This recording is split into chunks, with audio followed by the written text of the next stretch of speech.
সুরধরি আমার পাওয়াল সুরধরি আমার ফিরে এসে দাঁড়ালো রে, ফিরে এসে দাঁড়ালো রে, ফিরে এসে দাঁড়ালো রে, গৌর ফিরে এসে দাঁড়ালো রে, বলে বল হরি বল ফিরে এসে দাঁড়ালো রে, বল হরি বলে ফিরে এসে দাঁড়ালো রে। মন্দিরে এসে দাঁড়াচ্ছে কোথায়? বৃন্দাবন ভানে।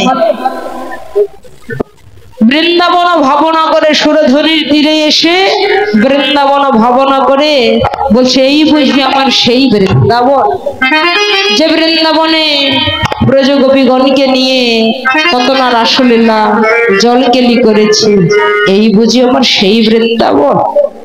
তীরে এসে বলছে কোন তীরে? সুরধনির তীরে। দেখুন নদিয়ায় প্রভু যতটা লীলাই করেছে সমস্ত লীলা কিন্তু ওই সুরধনির তীরেই করেছে। কেন? সুরধনির তীরটা কোথায়? এই সুরধনির তীর কোথায় আছে বাবা? সুরধনির তীর শাস্ত্রে বললেন যদি কোনো সাধুগুরু বৈষ্ণব ভক্ত সদ্গুরুজন আশ্রয় করে ওই সুরধনির তীরে বসে যদি কেহ নীরে ভাসতে পারে, নিতাই গৌর হরি বল বলে জগতে তার প্রভু ভক্তি লাভ হয়ে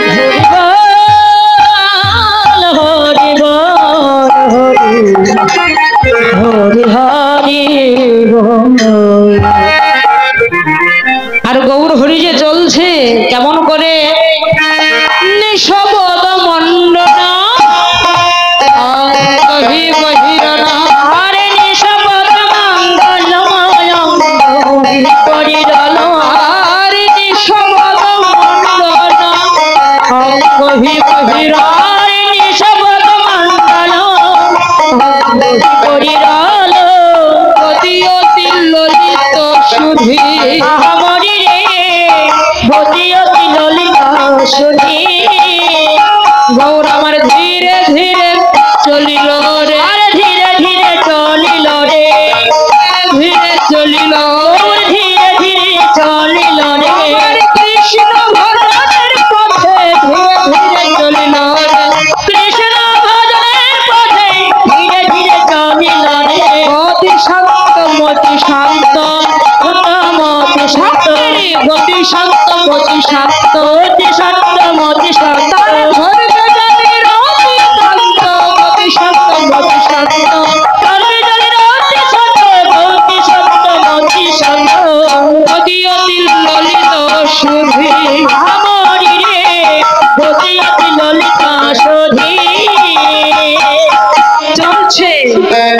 চলার গতিটাকে গতি অতি ললিত সুধীর। সুধীর গতিটা হচ্ছে ধীর গতি, যেমন গজ মানে হাতি। হাতি যখন গ্রাম অঞ্চল আসে দেখবে হাতির কিন্তু গতিও শান্ত মতিও শান্ত। কেন?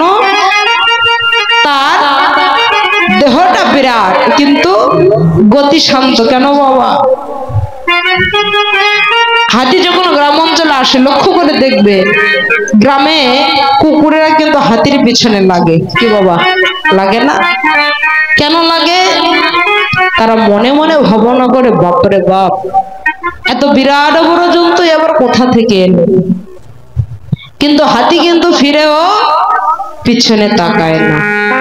হাতি কি ইচ্ছা করলে পারে না তার সুরে সরিয়ে হরি বলতে দেয়? কিন্তু হাতি কখনোই করে না। এখানে ভক্তি সিদ্ধান্ত টিকা দিলে যে হাতি বিরাট বড় জন্তু, বিরাট দেহধারী, কিন্তু তার গতিটা এত শান্ত কেন? হাতির আহার কি? হাতির আহার কলা গাছ লতা পাতা অর্থাৎ নিরামিষ। আর কুকুর ছোট্ট প্রাণী, এর মেজাজ সবসময় উগ্র কেন, চঞ্চল কেন? কুকুরের খাবার হাড় হাড্ডি পচা বেশি, যত অখাদ্য কুখাদ্য। এজন্য ছোট্ট প্রাণী হয়েও এর মেজাজ এত উগ্র, আর হাতি বিরাট দেহধারী হয়েও তার গতি শান্ত, গতি শান্ত। আজকে গৌর হরি ধীর গতিতে চলছে। কোথায়? কৃষ্ণ ভজনের পথে ধীরে ধীরে চলছে। দেখো, যারা সদ্গুরুচরণ আশ্রয় করেছে, কেমন করে ভজনের পথে যেতে হয়, কোন ভাবে চলতে হয়, এটা ভক্তের জানা আছে। জগতে যারা ভক্ত, আজকে গৌর হরি জগৎজীবকে শিক্ষা দিলেন, হে জগতের জীব, তোমরাও যদি ভজনের পথে যাও, তোমরাও যদি সাধনার পথে যাও, তোমাদের মতিটাও হবে অত্যন্ত শান্ত নম্র, যেমন হস্তি।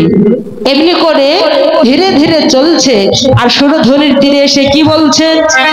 বলো কৃষ্ণ নাম গণ কীর্তন, আর কে বল কৃষ্ণ নাম গণ কীর্তন, করতহি পরময়ানন্দে, মরি রে করতহি পরময়ানন্দে। হরি বদন ভরে হরি বলে, আর বদন ভরে হরি বলে, বদন ভরে হরি বলে, বদন ভরে হরি বলে,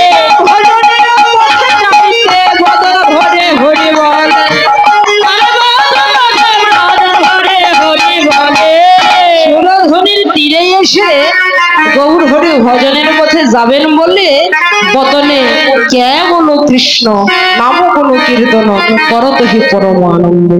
বদনে কোন নাম নিয়ে ভজনের পথে যাচ্ছে? কৃষ্ণ নাম। কেন? দেখিবেন, কৃষ্ণ নাম নিয়ে যদি ভজনের ঘরে যাওয়া যায়, এখানে কখনোই পরাজয় হয় না, শুধু জয় আর জয়। কেবল কৃষ্ণ নাম গুণ কীর্তন করতহি পরময় আনন্দে।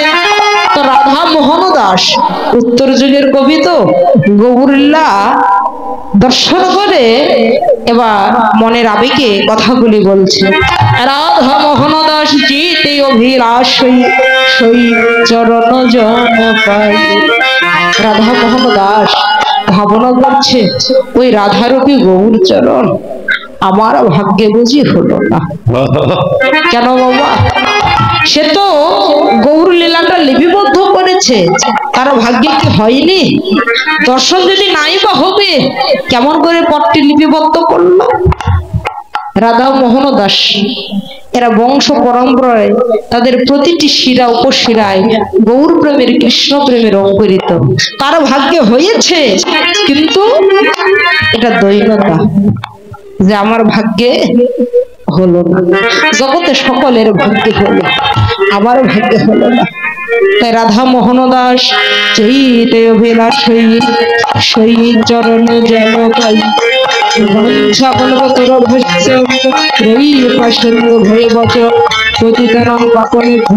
বৈষ্ণবে বৈষ্ণবে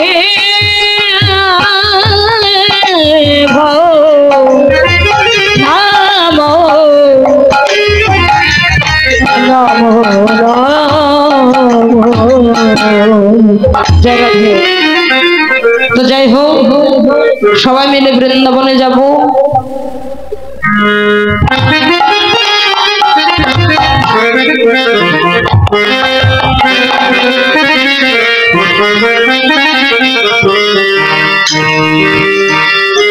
জয়নিতা কি মায়েরা বৃন্দাবনে যাবেন? সবাই যাবেন? কি ভজন কীর্তন গাইবো? হ্যাঁ, না গাইবো না? হ্যাঁ, গাবো না? সবাই গাচ্ছে তো, আবার মায়েরা মন খারাপ করে যে কীর্তনে আসলে কোনো ভজন গান গায় না, নাকি? হ্যাঁ, আমি আবার ওইসব অত পারি না, তো নৃত্য একটু কমতা, বুঝেছেন? হ্যাঁ, তো যাই হোক, আপনারা যদি একটু তালে তাল দেন তাহলে একটু যেতে পারি। কি বলেন? তাল দেবেন তো? বেতাল তো করবেন না? হ্যাঁ, তালের ঘরে তাল যদি ঠিক না থাকে তাহলে কিন্তু হবে না। জয় রাধে। সবাই মিলে তুই বাহু ধরুন তো। কি বলবে? জয় জয় রাধে রাধে।